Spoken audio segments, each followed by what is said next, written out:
Hello, students. We are back, and right now we are talking about sound devices, analyzing the manipulation, love the way they put that, of language, okay? And we're going to start with this phrase here, this quote by Alexander Pope. The sound must seem an echo to the sense. The following lines are from Alexander Pope's An Essay on Criticism, a work that seeks to give advice to critics, but also to discuss the qualities a good poet should strive for in their own work. In this excerpt, Pope manipulates language cleverly to create sound effects appropriate for the subject matter and or the tone of a poem. Pope argues that writing is a honed craft, and writers make deliberate choices to promote their purpose.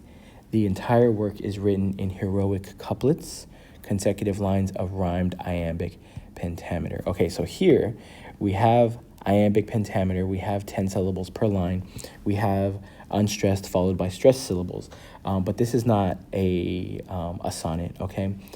So we're gonna look at this poem written by Alexander Pope.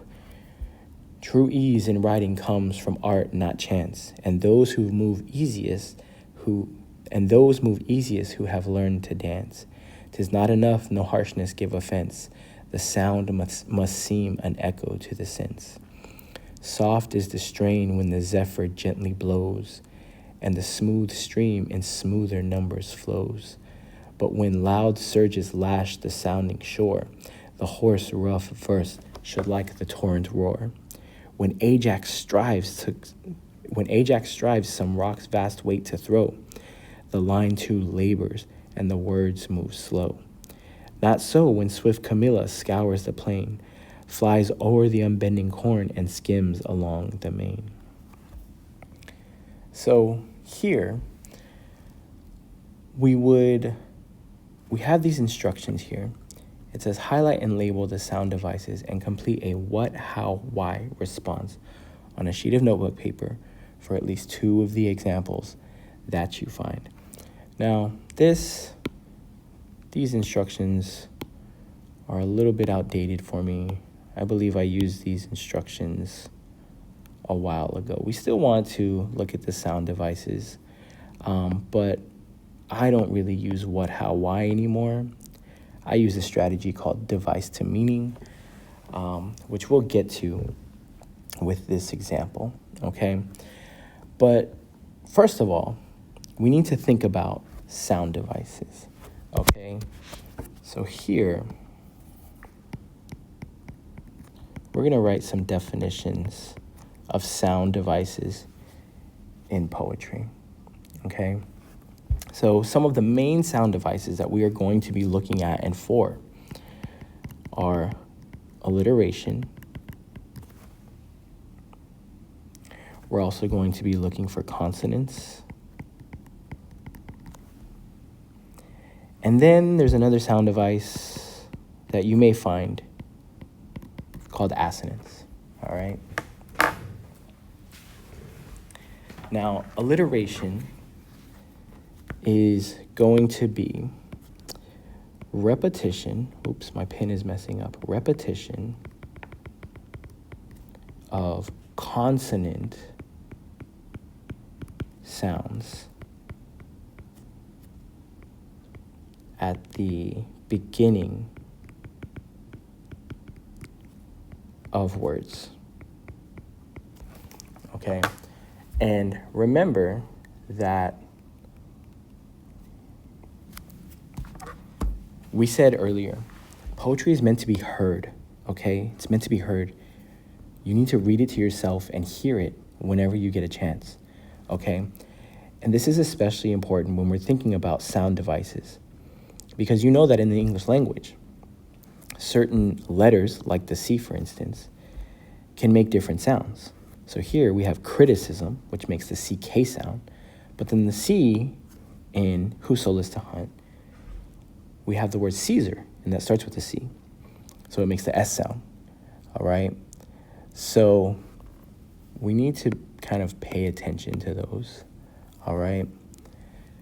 And you need to hear them by saying them aloud. All right. The next is going to be consonants. And consonants is repetition of consonant sounds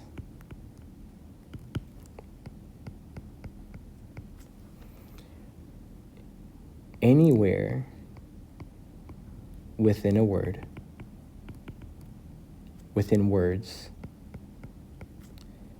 in close proximity to each other.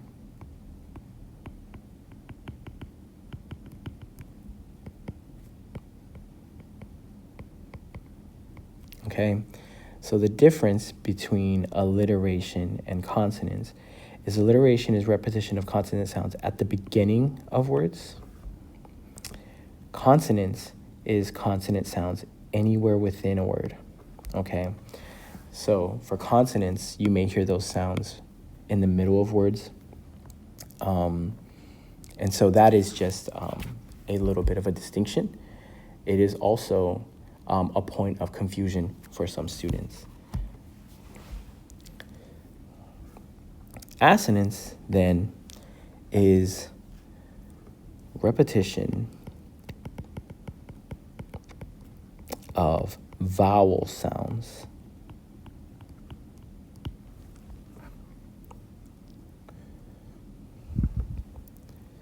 within words.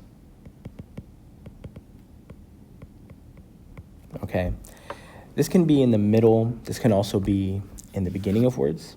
Okay, but assonance is specifically related to vowel sounds, and we'll look at some examples of these in Whoso Lists to Hunt. Another thing that I want to point out is specifically in, let's go ahead and line the numbers on this poem. Line the numbers, number the lines. It's a little bit early in the morning. And let's look specifically at lines 4 through 6. Okay? So when we look at 4 through 6, it says the sound must seem an echo to the sense. An echo to the sense. What Pope is saying here is what we are hearing in the poem should echo what the poem is about whenever it is happening. For instance, let's look at these words here. The sound must seem an echo to the sense. Soft is the strain when the zephyr, which kind of gives us a little bit of an S sound, gently blows, and smooth is the stream in smoother numbers flows. So we have all of these S sounds here. We have all of these S sounds very close together. And we'll notice when we do some defining, okay, that a zephyr is a light wind, a gentle wind. And I want you to think about a gentle wind and the sound that you would make, maybe the onomatopoeia that you would make to describe the wind. And you would probably do maybe like a, I'm not sure if you can hear that, but it's a soft sound, okay?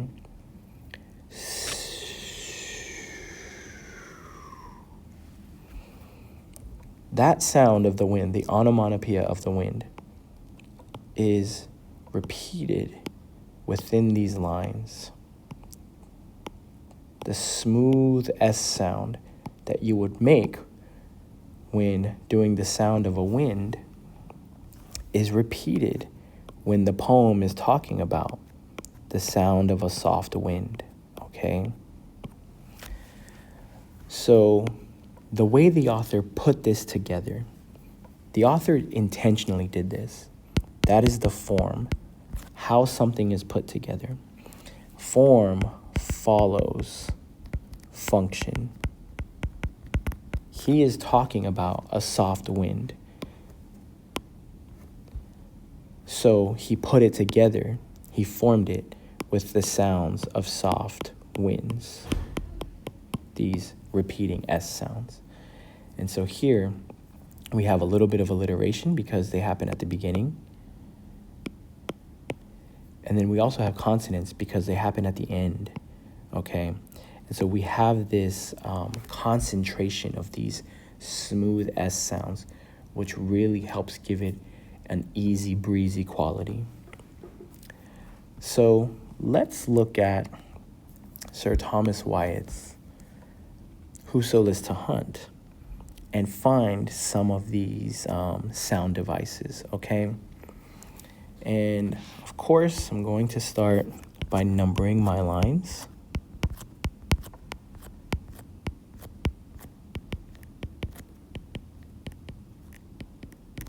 Okay. And I'm going to start in the octave. So I'm going to place my volta, okay? And this is just structurally where it happens, okay? So I'm going to start in the octave, which is in the first 8 lines. And I'm just going to look for repeating sounds at the beginning of words. Let's just kind of check these boxes here. Okay, let's start with alliteration. Okay, so we have whoso lists to hunt, I know where is an hind. But as for me, alas, I may no more. The vain travail hath wearied me so sore. So here, I start off with some repeating H sounds. Who, W-H-O makes the H sound. Whoso lists to hunt, I know where is a hind. But as for me, alas, I may no more. The vain travail hath wearied me so sore. So we have some alliteration here. Okay, so let me come over here and I'll write alliteration. And I'm just going to put the H sound. I might highlight it. I like highlighting things certain colors so I can keep track of where they are. And so I might put those examples. Whoso, hunt, hind, hath. Okay?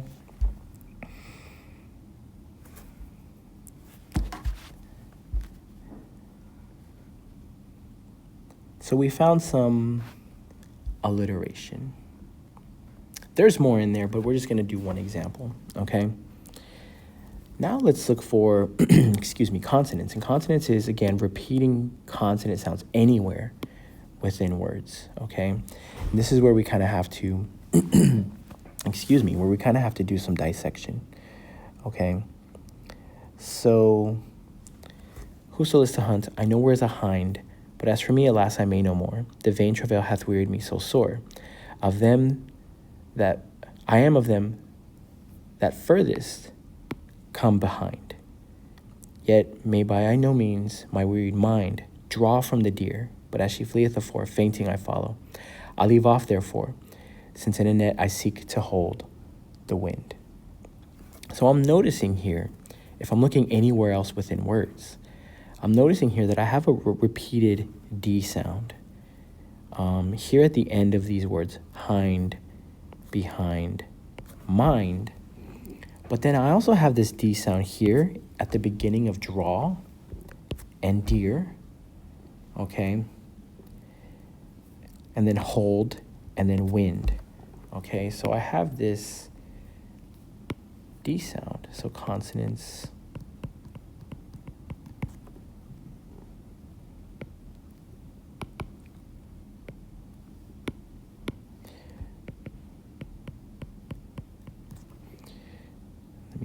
Highlight that in pink so I can easily find those sounds. So I have hind, behind, mind. And I might just underline these D's and then draw, dear, hold, wind. So I have these two sounds here. And for the sake of time, we'll focus on these two sounds. Again, there are others, but let's focus on these two sounds and let's see if we can determine why we have these sounds and how these sounds that Sir Thomas Wyatt has purposefully put into these lines, how do they follow function? Okay? And so to do that, I'm going to think about the contents of the poem and what this poem is actually about again. And so I'll go back to my my paraphrase.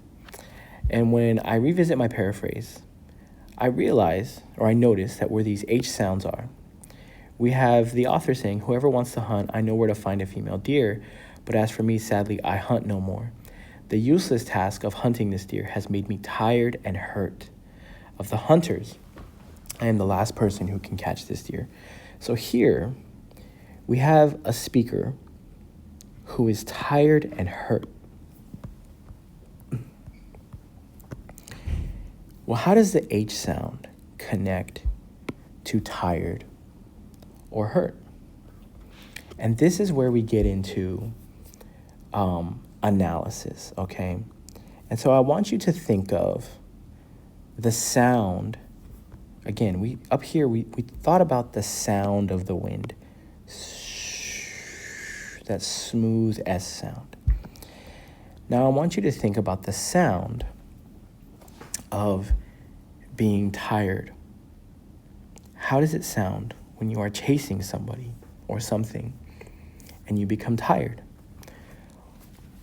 Well, you would probably take some deep breaths. And when you take deep breaths, you make the H sound, okay? So here, where he is talking about being tired of the hunt, we hear that repeated H sound of him being tired, okay? So this is where I would get into a little bit of my analysis. And this is where our notes on little idea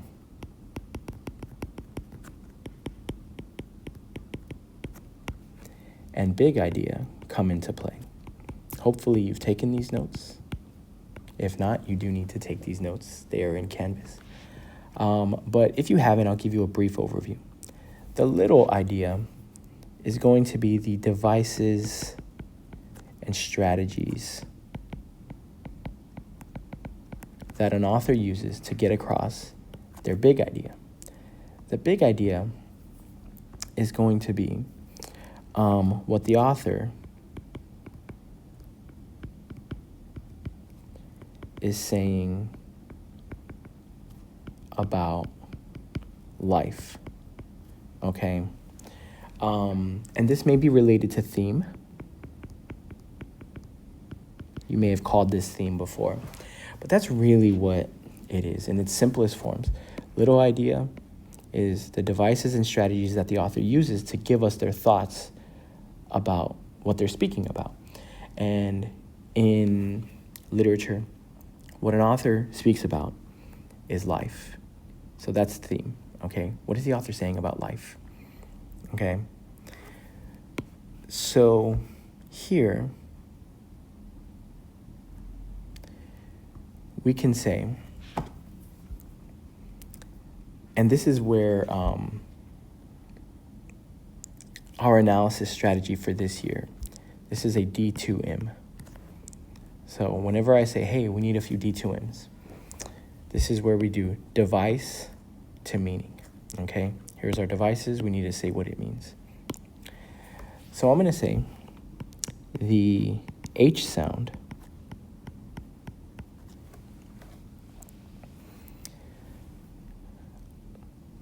replicates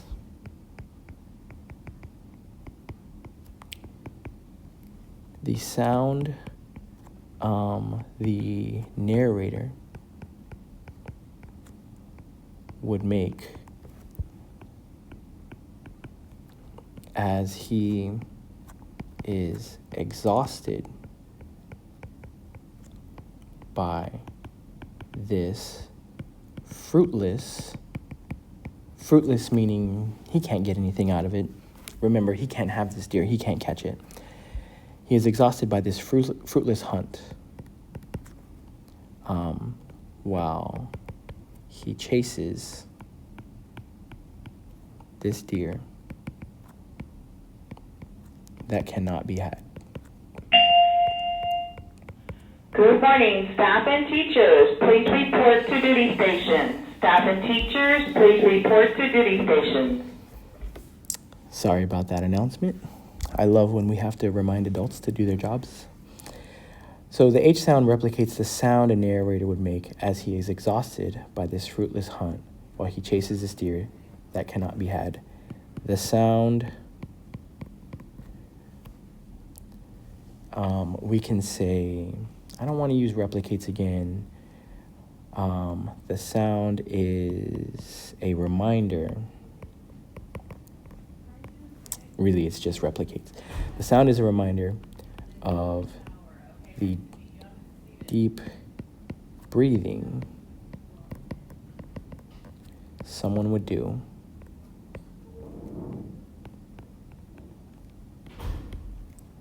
when they are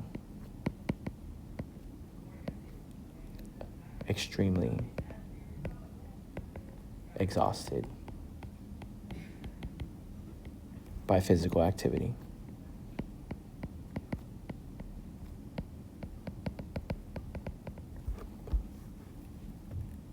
Period. So for this specific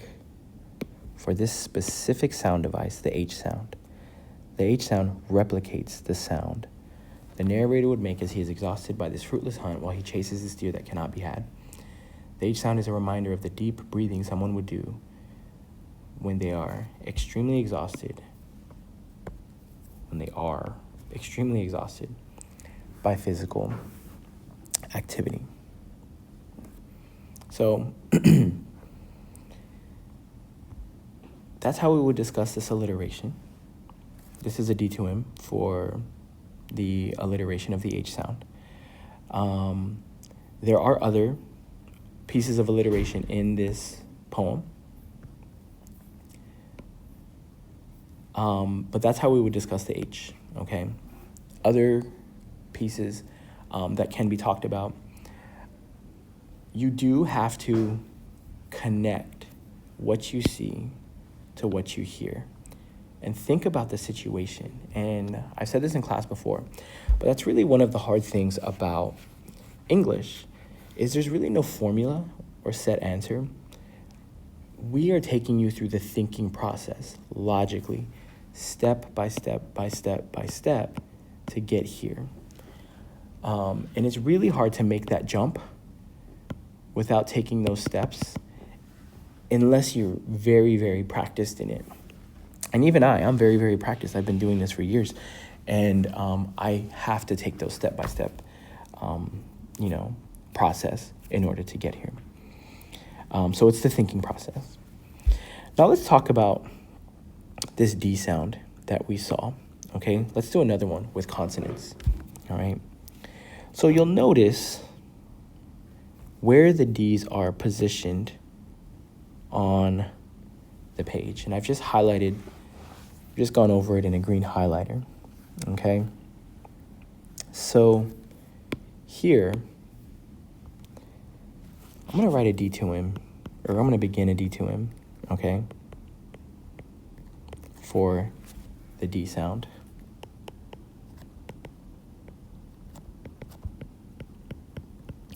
And you'll notice that compared to the H sound, the H sounds are very close together in proximity on this page. We have one here, we have one here, we have one here, we have one here. They're very close together. The D sounds, however, are a little bit further apart from each other. We have one here, here, here, And then we go over here, over here, over here, and over here. But again, what is the poet talking about? The poet, the speaker, is talking about chasing this deer. And when you think about how a chase of a deer through the woods might look, it probably wouldn't be in a straight line. You probably wouldn't get very close to a deer before it ran off, okay? You'd probably be chasing it all over. Like we see these D sounds in the poem. One is chasing the other, okay? Look at that pattern. So here, I'm going to put the D sound is more spread out than the H sound.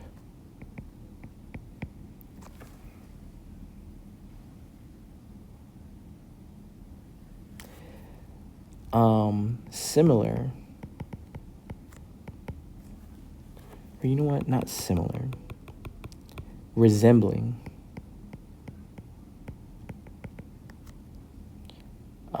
the chase of the deer. As one D sound appears, others appear further behind it, mimicking the chase the speaker talks about in the poem.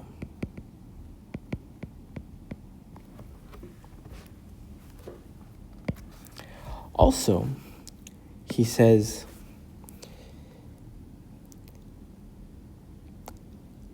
as the deer fleeth, as the deer runs away, fainting I follow. And you'll notice that these D sounds, they're kind of falling down the line, okay? So the D sounds, and I'm going to put that in quotation marks, fall down lines 1, 4, 5, 6, and 8. 1, 4, 5, 6, and 8 as the speaker discusses fainting while following this fleeing deer, period. So not only do we talk about how the word sounds and how the sound mimics what the author is talking about, but you can talk about where these sounds appear and how the location of these sounds mimics what the author is talking about. So here we talked about how the sound sounds like the topic, and here we talked about how the sound looks like the topic. And again, it is a little bit complicated. It is something that not everybody would see. But that is our job in AP. We dig deep into what we're reading, and we pick up as complete of a view as possible, okay? Now let me assure you, there are multiple sound devices throughout this entire poem. We're not going to give them to you right away. We do want you to dig into them, okay? But as you look at One Day I Wrote Her Name Upon the Strand, and as you practice this yourself, think about alliteration, consonants, and even assonance when you see them, and think, how do the pieces of alliteration that I'm seeing in One Day I Wrote Her Name Upon the Strand, how do those connect to what the author or what the speaker is actually talking about? How possibly do the sound devices in One Day I Wrote Her Name Upon the Strand, how possibly does the location of those sound devices connect to meaning? Now, it may or it may not, but those are the kinds of things that we must consider. Admittedly, this is something that takes skill. It's the very beginning of the year. It's the very first unit that we're working on. But as we build this skill, we will be able to translate these skills into other poems for sure, and other pieces that we read later this year. I hope this was helpful. This is one of my favorite topics to teach regarding poetry. So I hope this was helpful. Watch it back if you need to, and I'll see you on the next one.